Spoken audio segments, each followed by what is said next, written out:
روحانیت میں اور انسانیت میں جو فرق ہے صرف اتباع سنت کا ہے، صرف اتباع سنت کا ہے۔ کیوں؟ اس لیے کہ جو عمل خلاف سنت ہے اس کو اللہ تعالی جانور کا عمل کہہ رہے ہیں، اس کو جانور کا عمل کہہ رہے ہیں۔ ہماری بات بہت ضروری سمجھنا۔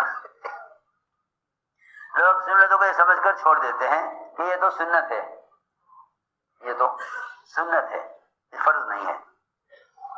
حالانکہ میں ایک سمجھانا چاہتا ہوں کہ مسلمان اور غیر مسلم کی زندگی کا فرق وہ ادائے فرائض سے نہیں، اتباع سنت سے ہے۔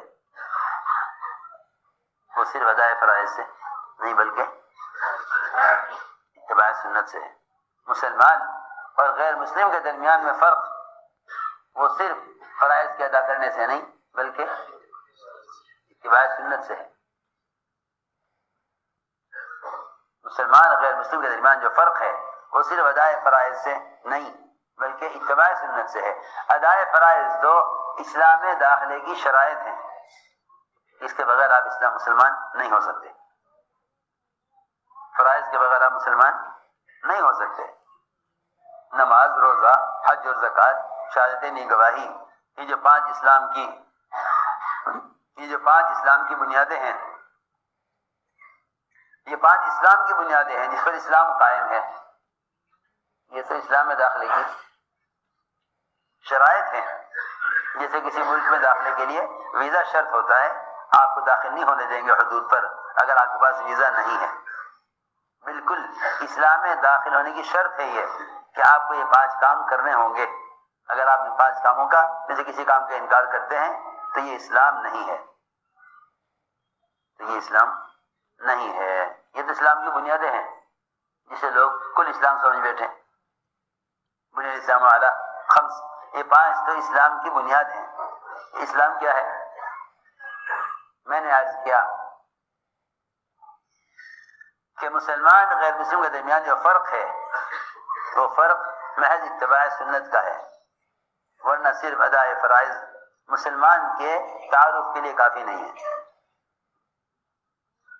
چنانچہ یہ صاحب جو کھانا کھا رہے تھے انہوں نے بائیں ہاتھ سے لقمہ لیا اور میں دائیں ہاتھ سے کھاؤ۔ انہوں نے کہا کہ میرا دائیں ہاتھ اٹھتا نہیں ہے۔ میں نے انکار کیا ایک کھانے کی لائن کی سنت کا جو فرض بھی نہیں، واجب بھی نہیں، بے شک سنت ہے۔ اس نے عذر کیا کہ میرا دائیں ہاتھ اٹھتا نہیں، دائیں ہاتھ میرا اٹھتا نہیں۔ حضور اکرم صلی اللہ علیہ وسلم نے بددعا دی اور یہ فرمایا کہ اللہ کرے تیرا یہ ہاتھ کبھی نہ اٹھے۔ سوچو، کھانا کھانے کی سنت دائیں ہاتھ سے، وہ کھا رہا تھا بائیں ہاتھ سے۔ کھانا کھانے کی سنت دائیں ہاتھ سے، یوکل بالیمنی وکان یاکل بالید الیسری، بائیں ہاتھ سے کھا رہا تھا۔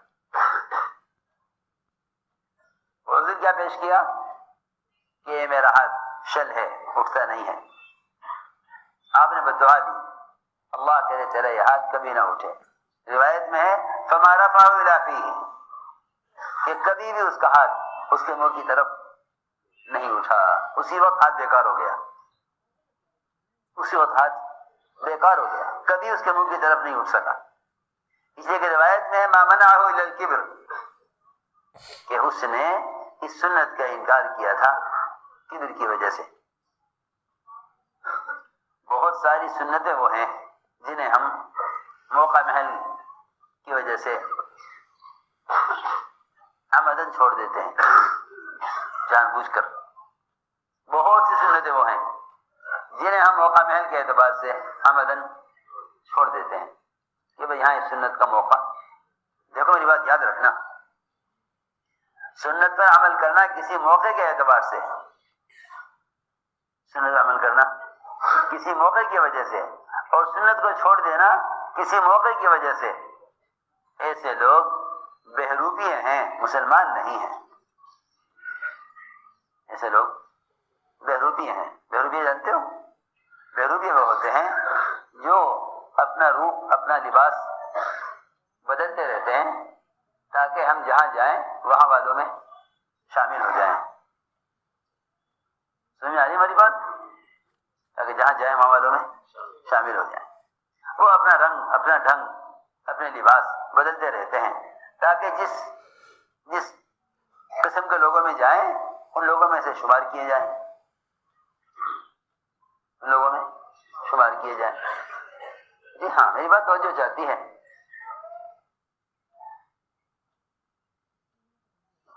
جہاں جائیں وہاں والوں میں شمار کیے جائیں. حالانکہ اس زمانے میں مسلمان اس کو حکمت اور ضرورت سمجھتا ہے. تو خدا کی قسم اسی کو صحابہ کے زمانے میں نفاق کہا جاتا تھا. اسی کو صحابہ کے زمانے میں نفاق کہا جاتا تھا کہ وہ یہاں آئے مسلمانوں میں تو ان کا رنگ ڈھنگ، لباس، شکل، ان کے اعمال مسلمانوں کی طرح ہوں تاکہ مسلمانوں میں شمار کیے جائیں. وَإِذَا خَلَوْا إِلَىٰ شَيَاطِينِهِمْ، اور جب یہ جاتے تھے اپنے کفار اور شیاطین کے ساتھ تو کہتے تھے اِنَّا مَعَكُمْ، ہم تمہارے ساتھ ہیں. اوہو، جو شخص کسی بھی سنت پر عمل کرنے میں، جو شخص کسی سنت پر عمل کرنے میں کسی کی ملامت سے ڈرتا ہو، کسی کی ملامت سے ڈرتا ہو، باطل ایسے مسلمان سے کبھی مرعوب نہیں ہوگا. ہماری بات بہت توجہ چاہتی ہے. جو شخص کسی بھی ماحول میں کسی بھی سنت عمل کرنے سے ڈرتا ہو، ایسے مسلمان سے باطل کبھی مرعوب نہیں ہوگا. مولانا انسان علیہ سے ہمارے صاحب نے فرمایا، جب ہم سب چھوٹے تھے، ابتدائی تعلیم حاصل کر رہے تھے، انہوں نے فرمایا کہ یوسف قطب بننا چاہتے ہو؟ قطب بننا تو بہت مشکل کام ہے. اس کے لیے تو بڑے لمبے لمبے اوراد و وظائف اور بڑے بڑے مجاہدے اور ریاضتیں اور بہت کچھ کرنا پڑے گا قطب بننے کے لیے. قطب بننا آسان ہے؟ قطب تو بڑا اونچا درجہ ہوتا ہے.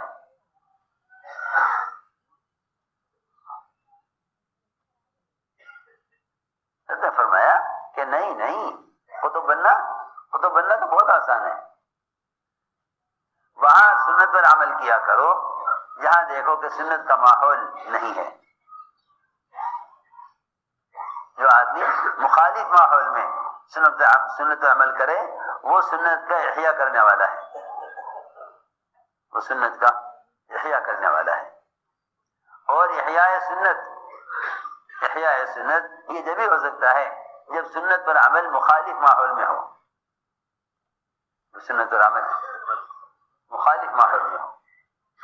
سنت کا احیاء جبھی ہو سکتا ہے جب سنت پر عمل مخالف ماحول میں ہو. اگر ہم نے عمل کیا عمل کے ماحول میں اور سنت کو اختیار کیا سنت کے ماحول میں تو یہ جہاد نہ ہوگا.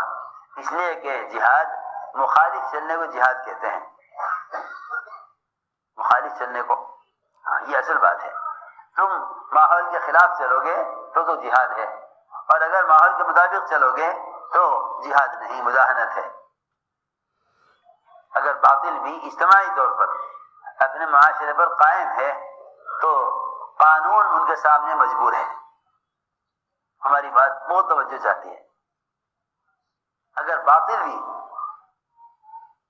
اجتماعی طور پر اپنے معاشرے پر قائم ہے تو قانون ان کے سامنے مجبور ہے. قانون کچھ نہیں کر سکتا. قانون کچھ نہیں کر سکتا. وہ تو ہم صاحب فرماتے تھے مسلمان پہلے سنتوں کو بگاڑے گا اور غیروں کے طریقے سنت کے مقابلے میں اختیار کرے گا، اور پھر غیر ایسے مسلمانوں کے خلاف اور ایسے مسلمانوں کے اسلام کے خلاف قانون بنا لیں گے.